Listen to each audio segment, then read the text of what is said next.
Oke, good morning, selamat pagi. Iya, I am Mr. Montaha. Still want to study about English. Why? Because I'm happy in English. Nah, langsung saja pada hari ini saya ingin mempelajari, memperdalam tentang bahasa Inggris saya. Dalam hal ini yang akan kami kuasai adalah kata kerja bangun, bangun tidur. Bangun tidur dalam bahasa Indonesia ini terdiri dari dua kata ya, bangun dan tidur. Ternyata dalam bahasa Inggris, kata bangun tidur ini juga terdiri dari frasa verb. Terdiri dari dua kata, di mana bangun tidur itu tidak dari satu kata yang berdiri sendiri, tetapi dua kata. Apa itu? Yang pertama adalah wake, yang kedua ditambah up menjadi wake up. Jadi wake up ini bahasa Inggris artinya bangun pagi, wake up. Namun tidak itu saja, ada lagi kata lain yang artinya bangun pagi juga, bangun tidur maksud saya, yaitu get up.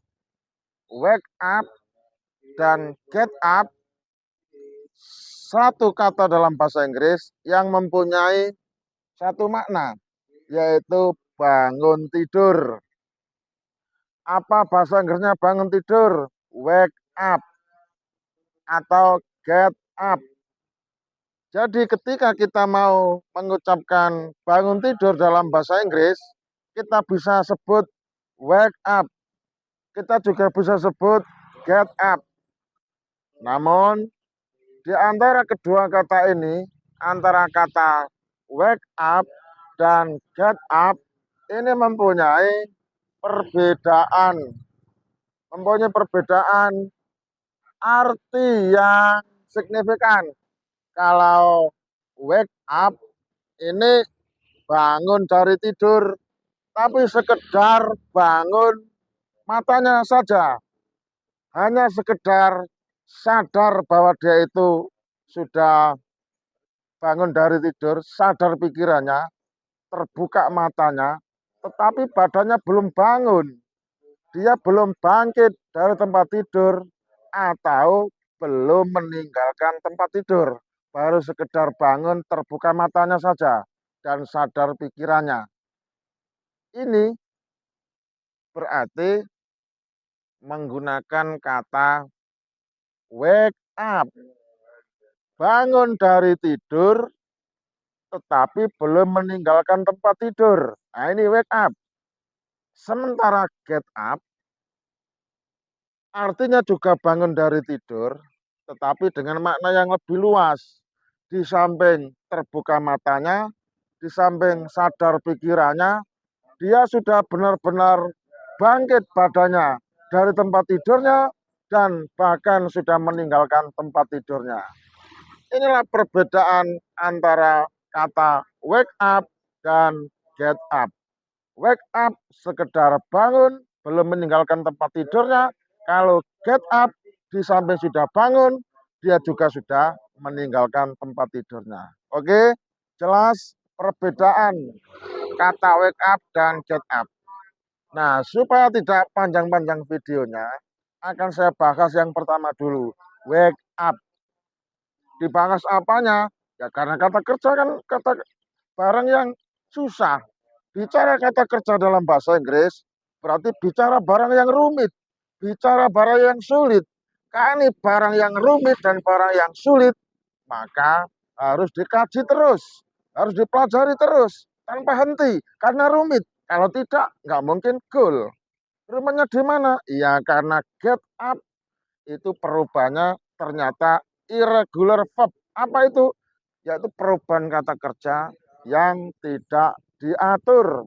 Karena tidak diatur, nggak ada aturannya, maka konsekuensinya siapapun yang belajar bahasa Inggris harus sama-sama menghafal. Termasuk saya juga menghafal. Kalau tidak, nggak bakalan bisa karena nggak ada aturannya. Dihafal bagaimana? Wake up. Ini bentuk pertama. Ditulis W-A-K-E-U-P. Wake up. Bentuk pertama. Bentuk kedua dibaca woke up, ditulis W-O-K-E-U-P, woke up. Bentuk ketiga ditulis woken up, W-O-K-E-N-U-P, woken up. Dan yang keempat adalah waking up.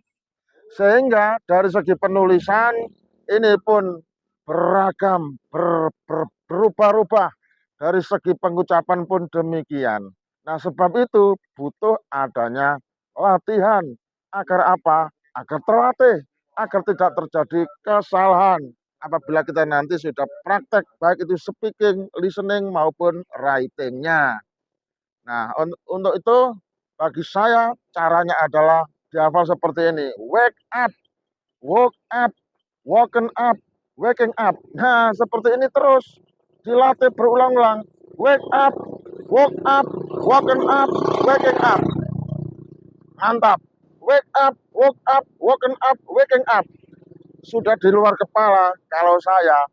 Sehingga begitu ketemu di dalam teks, di dalam soal, di dalam latihan, dalam percakapan nyambung karena adanya menguasai itu tadi. Ialah wake up, woke up, woken up, waking up. Jadi satu kata kerja pengucapannya ada 4 macam. Karena bahasa Inggris. Kalau bahasa Indonesia cukup bangun tidur sudah selesai. Nggak ada perubahan tetek bengek. Bahasa Inggris itu tadi wake up, berubah lagi woke up, berubah lagi woken up, berubah lagi waking up. Nah, itu kalau nggak punya jam terbang nggak bakalan terjadi, nggak bakalan bisa menguasai. Percayalah, karena saya adalah peneliti bahasa Inggris, di mana latihan seperti ini memang harus konsisten, harus continue, harus istiqomah, hari demi hari terus dilatih. Seperti saya juga melatih diri terus tanpa berhenti, tanpa adanya ya merasa sudah bisa dan sebagainya. Ya karena bagi saya ini merupakan sesuatu yang yang harus dijalani prosesnya, dihafal seperti ini. Oke, wake up, woke up, woken up, waking up. Sekarang bagaimana contoh dalam kalimat? Misal begini, contoh untuk kata kerja yang bentuk satu. Saya bangun tidur pada setiap jam, kalau saya sih bangun tidur saya itu biasanya jam setengah 4 ya, jam setengah 4. Saya biasanya bangun tidur pada jam setengah 4 pagi. Ucapkan bahasa Inggris. Saya diucapkan I. Bangun tidur diucapkan wake up. Pada jam setengah 5 diucapkan halaf. Pas setengah 5 ya. Berarti setengah 5 masih setengah 4. Berarti jam 3 lebih 30 menit.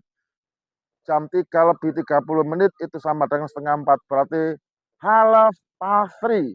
Ya, halaf past 3.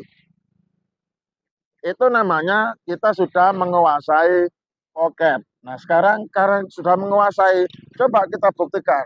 Untuk kita rangkai menjadi kalimat seperti apa? Saya bangun tidur setiap.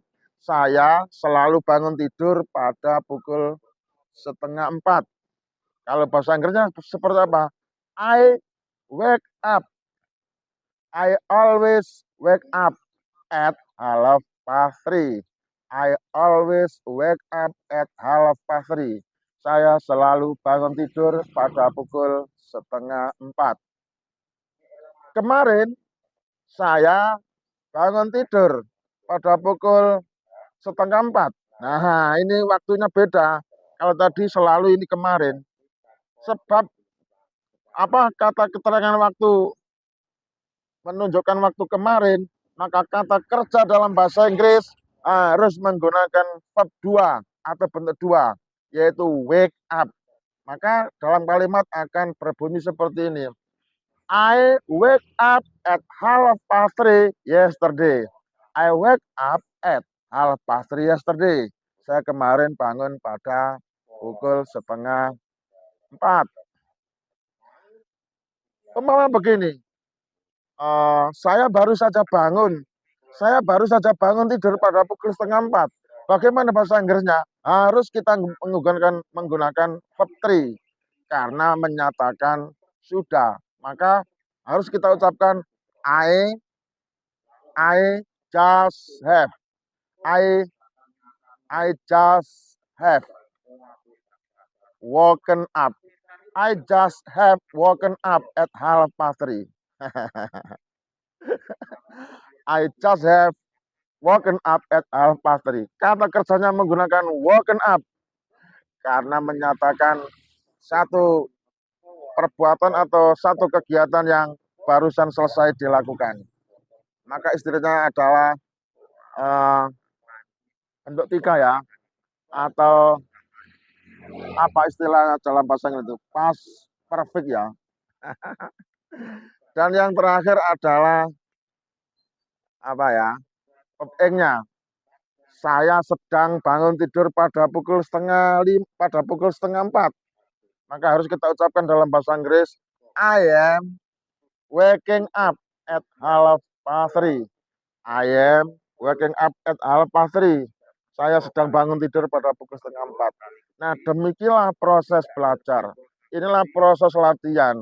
Ya, karena ada media konten, maka saya menjadi semangat belajar seperti ini.